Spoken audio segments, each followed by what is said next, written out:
There may not be tanks in our streets, but make no mistake, we are witnessing an assault on the rule of law and the foundations of our democracy.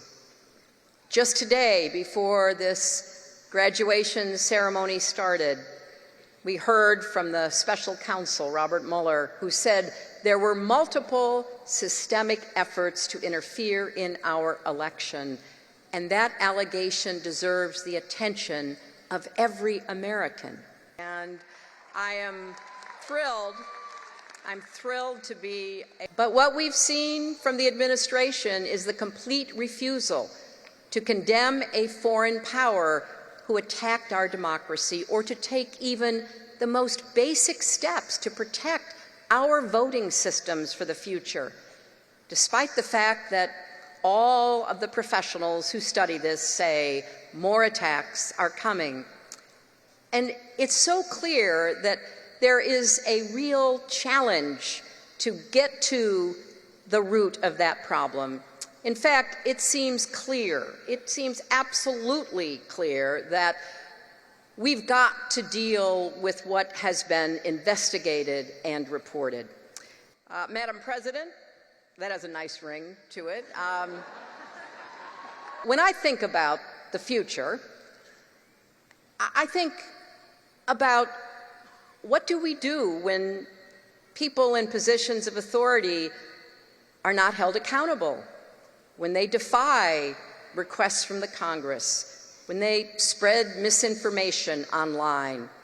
Now, why do I bring this up at this joyous occasion of your graduation? Because the future of this democracy truly does depend on you.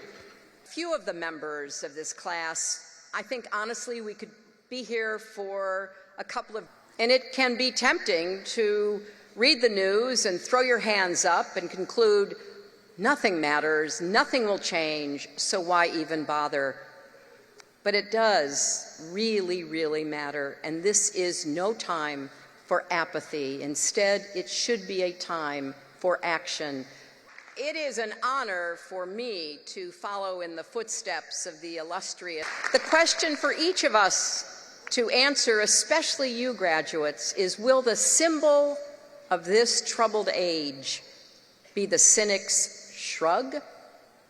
Or will it be the raised hand of the volunteer, the activists' rolled up sleeves, the linked arms and marching feet of people who demand justice and democracy? The answer is up to all of us, and yes, it is up to you. And the spirit you've shown fills me with such hope.